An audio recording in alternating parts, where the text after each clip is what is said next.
अपनी वीडियो में कई बार बताया है कि पिंपल्स एक ऐसी प्रॉब्लम है जिसे जड़ से खत्म करने के लिए बाहर के साथ साथ शरीर के अंदर से भी उसका इलाज करना बहुत जरूरी होता है। और अगर आपने पिछली वीडियो देखी है तो आपको पता ही होगा कि पिछले पार्ट में हमने ये जाना कि पिंपल्स की प्रॉब्लम में कौन कौन सी चीजें नहीं खानी चाहिए। लेकिन आज की इस वीडियो में हम ऐसी खाने की चीजों के बारे में जानेंगे जिसे अगर आप अपने खाने में शामिल करते हैं तो वो शरीर के अंदर से पिंपल्स को खत्म करने में बहुत मदद करता है। लेकिन समस्या ये है कि ज्यादातर लोग क्रीम और दवाइयों पे ज्यादा भरोसा करते हैं। यहाँ आपके लिए समझने वाली बात यह है कि दवा और क्रीम से कुछ हद तक तो पिंपल्स को खत्म किया जा सकता है, लेकिन इसे तब तक की जड़ से खत्म नहीं किया जा सकता जब तक कि खान पान में बदलाव न कर लिया जाए। और ऐसा इसलिए क्योंकि हमारे द्वारा खाई गई कोई भी खाने की चीजों में पाए जाने वाले पोषक तत्व छोटी आंत से एब्जॉर्ब होकर खून में पहुंचता है और फिर खून के जरिए वो हमारे पूरे शरीर में फैल जाता है। इसलिए खाने में मौजूद अच्छी और बुरी दोनों ही चीजों का असर हमारी त्वचा, बाल और हमारे ओवरऑल हेल्थ पे साफ साफ दिखाई पड़ने लगता है। वैसे तो पिंपल्स होने और लगातार बढ़ते रहने के कई छोटे छोटे कारण हो सकते हैं और जिसे हम आगे आने वाली वीडियो यानी कि पार्ट 4 में डिस्कस करेंगे। लेकिन फिलहाल ये समझना जरूरी है कि पिंपल्स बढ़ते रहने के 5 बड़े कारण हो सकते हैं। कमजोर पाचन, हाई बॉडी इन्फ्लेमेशन यानी शरीर में ज्यादा मात्रा में गर्मी का पैदा होना, हार्मोन में आई असंतुलन, बहुत ज्यादा ऑयली स्किन और पिंपल्स में मौजूद हानिकारक बैक्टीरिया का बढ़ते रहना। दोस्तों, इन 5 कारणों को बैलेंस करने के लिए हमें कुछ चीजों को अपने खाने में शामिल करना होता है और कुछ चीजों से परहेज करना होता है। लेकिन हम परहेज के बारे में इस वीडियो में बात नहीं करेंगे क्योंकि अगर आपने पिछली वीडियो देखी है तो आपको पता ही होगा कि हम उस पार्ट में परहेज के बारे में डिटेल में बात कर चुके हैं। अगर आपने इस पिंपल सीरीज की पार्ट 1 और पार्ट 2 नहीं देखी है तो उसकी लिंक मैंने डिस्क्रिप्शन में डाल दी है, आप चाहे तो वहां से उसे देख सकते हैं। आज की हमारी ये वीडियो उस सीरीज का पार्ट 3 है जिसमें हम 7 ऐसी खाने की चीजों के बारे में जानेंगे जो कि शरीर के अंदर से पिंपल्स को खत्म करने में बहुत मदद करता है। और अगर आप इन 7 चीजों को अपने खाने में ठीक से शामिल करते हैं तो ये पाचन को ठीक करता है, चेहरे पे बहुत ज्यादा आने वाला ऑयल, इन्फ्लेमेशन, पिंपल्स पैदा करने वाले बैक्टीरिया, चेहरे की रंगत और पिंपल्स की वजह से डैमेज हुई स्किन को हील करने में भी बहुत मदद करता है। शुरू करते हैं नंबर 1 से, जो कि है प्रोबायोटिक। बेसिकली प्रोबायोटिक उस खाने की चीजों को कहा जाता है जिसमें अच्छे बैक्टीरिया की मात्रा बहुत ज्यादा पाई जाती हो। लेकिन यहाँ सवाल ये उठता है कि आखिर पिंपल्स वाले लोगों को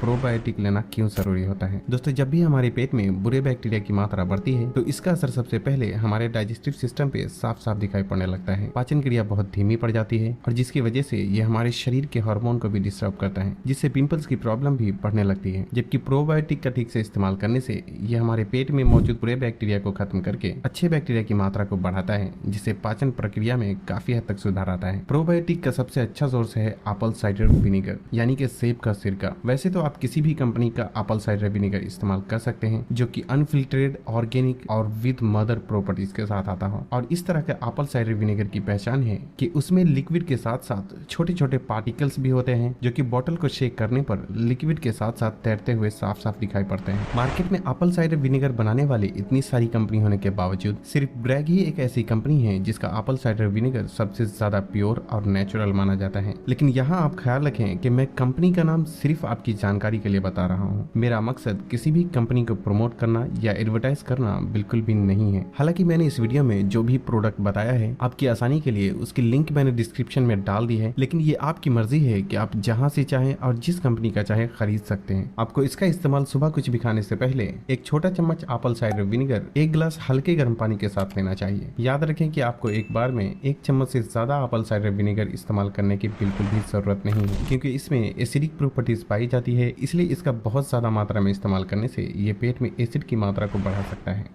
नंबर 2 है विटामिन ए। दोस्तों, जिन लोगों को पिंपल्स की प्रॉब्लम होती है उनके शरीर में अक्सर ही विटामिन ए की कमी पाई जाती है और इसलिए खासकर विटामिन ए पिंपल्स वाले लोगों के लिए बहुत ही ज्यादा जरूरी होता है क्योंकि ये पिंपल्स की वजह से डैमेज हुई स्किन को हील करता है, जख्मों और स्कार्स को भरने में बहुत मदद करता है और एक अच्छा एंटीऑक्सीडेंट होने की वजह से ये फ्री रेडिकल से होने वाले डैमेज से हमारे बॉडी सेल्स को भी प्रोटेक्ट करता है और साथ ही साथ स्किन में ऑयल के प्रोडक्शन को भी काफी हद तक कंट्रोल करता है। विटामिन ए की कमी को पूरा करने के लिए आपको कोई भी सप्लीमेंट यूज करने की बिल्कुल भी जरूरत नहीं है क्योंकि खाने की चीजों के जरिए ही इसकी कमी को काफी हद तक पूरा किया जा सकता है। स्वीट पोटैटो यानी कि शकरकंद, गाजर, पालक और ब्रोकली विटामिन ए का अच्छा सोर्स है, लेकिन स्वीट पोटैटो और गाजर सबसे बेहतर ऑप्शन है क्योंकि इसमें दूसरी चीजों के मुकाबले ज्यादा मात्रा में विटामिन ए पाया जाता है। इसलिए दिन भर में 1 से 2 गाजर या स्वीट पोटैटो का सेवन जरूर करें। और अगर फिर भी आप विटामिन ए सप्लीमेंट का इस्तेमाल करना चाहते हैं तो उससे पहले एक बार डॉक्टर की सलाह जरूर लें क्योंकि विटामिन ए के ओवरडोज से नुकसान होने के चांसेस बहुत ज्यादा रहते हैं।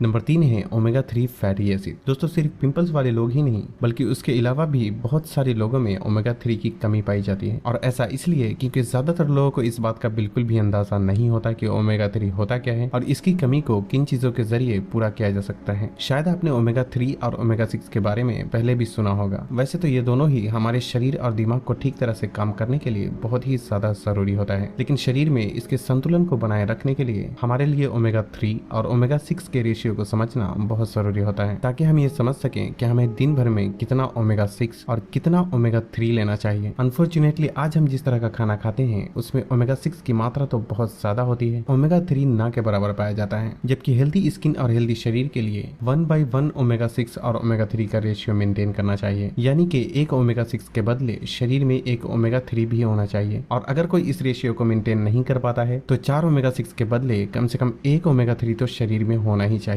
लेकिन खाने में ज्यादा तेल, फास्ट फूड, चर्बी वाले गोश्त और बहुत ज्यादा ग्रीजी फूड होने की वजह से शरीर में ओमेगा 6 की मात्रा जरूरत से ज्यादा ही बढ़ जाती है, और लगभग 15 ओमेगा 6 के बदले एक ओमेगा 3 भी शरीर में मुश्किल से ही मेंटेन हो पाता है, और तब ये शरीर में इन्फ्लामेशन यानी कि गर्मी पैदा करता है। इसलिए ऐसे में जरूरी है कि कुछ ओमेगा 3 रिच फूड को भी अपने डाइट में शामिल किया जाए, ताकि शरीर में ओमेगा 3 और ओमेगा 6 के रेशियो को बैलेंस किया जा सके, क्योंकि ओमेगा 3 में एंटी इन्फ्लामेटरी प्रॉपर्टीज पाई जाती है जो कि शरीर में ओमेगा 6 के वजह से बढ़े हुए इन्फ्लामेशन को कम करता है और फेस पर आने वाले ऑयल और एक्नी पिंपल्स को भी कंट्रोल करने में बहुत मदद करता है। लेकिन अब ये सवाल उठता है कि कौन कौन सी खाने की चीजें हैं जिसमें ज्यादा मात्रा में ओमेगा 3 पाया जाता है। वैसे तो बहुत ही कम ही ऐसी खाने की चीजें हैं जो कि ओमेगा 3 की कमी को पूरा करने के लिए बेहतर माना जाता है, और जिसमें पहला नाम मछली का ही आता है। लेकिन यहाँ ये भी ख्याल रखना जरूरी है कि हर मछली में ओमेगा 3 सही मात्रा में नहीं पाया जाता, और इसके लिए चर्बीदार मछली का होना जरूरी होता है। और उनमें से कुछ मछलियों के नाम इस तरह हैं, जैसे कि मैकरेल, सैल्मन और हेरिंग कुछ मछलियों की प्रजातियों के ऐसे नाम हैं जिसमें ओमेगा 3 काफी मात्रा में पाया जाता है। और वेजिटेरियन लोगों के लिए फ्लैक्स सीड और चिया सीड ओमेगा 3 का सबसे अच्छा सोर्स माना जाता है। वैसे तो अखरोट में भी ओमेगा 3 पाया जाता है, लेकिन साथ ही साथ इसमें ओमेगा 6 की भी बहुत ज्यादा मात्रा होती है, इसलिए ये पिंपल्स वाले लोगों के लिए उतना अच्छा ओमेगा 3 का सोर्स नहीं माना जाता। और यहाँ दूसरा ऑप्शन ये भी है कि अगर आप खाने की चीजों से ओमेगा 3 ठीक से नहीं ले पाते तो इसे सप्लीमेंट के जरिए भी आसानी से पूरा किया जा सकता है, जो कि नॉन वेजिटेरियन के लिए फिश ऑयल और वेजिटेरियन लोगों के लिए फ्लैक्सीड ऑयल के नाम से ओमेगा 3 की सप्लीमेंट आसानी से ऑनलाइन भी खरीदी जा सकती है।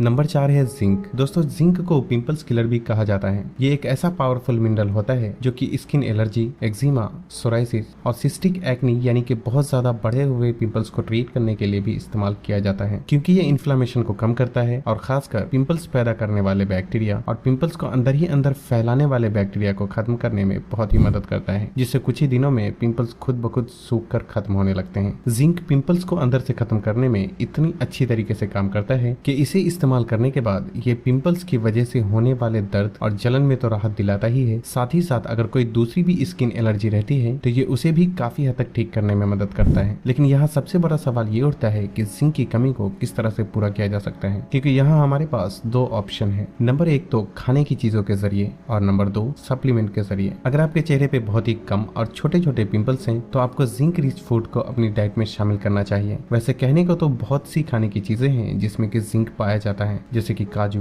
बादाम, मूंगफली, दूध, बीफ, मीट और सोया प्रोडक्ट। लेकिन यहाँ सबसे बड़ी प्रॉब्लम ये है कि इसमें जिंक की मात्रा बहुत कम होती है और ऐसे दूसरे न्यूट्रिएंट ज्यादा पाए जाते हैं जो कि पिंपल्स वाले लोगों के लिए सुटेबल नहीं होते। इसलिए इन चीजों का सेवन करना पिंपल्स वाले लोगों के लिए एक बेहतर ऑप्शन नहीं है। हालांकि पंपकिन सीड यानी कि कद्दू के बीज का सेवन किया जा सकता है, क्योंकि इसमें दूसरे खाने की चीजों के मुकाबले जिंक तो ज्यादा मात्रा में होता ही है। साथ ही साथ इसका इस्तेमाल पिंपल्स वाले लोग भी आसानी से कर सकते हैं। एक छोटा चम्मच कच्चा या रोस्ट किया हुआ पंपकिन सीड का इस्तेमाल खाना खाने के बाद किया जा सकता है। ये आपको ऑनलाइन भी आसानी से मिल जाएगा। लेकिन अगर आपके चेहरे पे साइज में बड़े और पेनफुल पिंपल्स होते हैं तो आपके लिए कद्दू के बीज का सेवन करना काफी नहीं है। इसलिए बेहतर है कि जिंक सप्लीमेंट का ही इस्तेमाल किया जाए। लेकिन मार्केट में बहुत तरह के जिंक सप्लीमेंट मौजूद हैं और इसमें से सब पिंपल्स की प्रॉब्लम में इस्तेमाल नहीं किया जाता। जो जिंक सप्लीमेंट पिंपल्स की प्रॉब्लम में इस्तेमाल किया जाता है वो थोड़ा अलग होता है और साधारण जिंक सप्लीमेंट के मुकाबले प्राइस में भी थोड़ा कॉस्टली होता है। जिंक सप्लीमेंट को इस्तेमाल करने से पहले और भी कई बातों का ख्याल रखना बहुत जरूरी होता है, जैसे कि पिंपल्स की प्रॉब्लम के लिए कौन सा जिंक सप्लीमेंट सबसे अच्छा होता है और इसे कब और कितनी मात्रा में खाना चाहिए, क्या इसके ज्यादा मात्रा में इस्तेमाल करने से कोई नुकसान भी हो सकता है। इन सारी बातों का जवाब देना इस वीडियो में तो पॉसिबल नहीं है, लेकिन अगर आप लोग चाहेंगे तो मैं जिंक सप्लीमेंट के बारे में इंशाल्लाह अलग से ही वीडियो बना दूंगा। लेकिन आप में से कम 100 लोग इस टॉपिक पे कमेंट करेंगे तभी मैं इस बारे में वीडियो बनाऊंगा। फिलहाल एक बात का ख्याल रखें कि ऐसे लोग जो पहले से ही किसी बीमारी की दवा खा रहे हैं और प्रेग्नेंट औरतों को जिंक सप्लीमेंट का इस्तेमाल बिना डॉक्टर की सलाह के नहीं करना चाहिए।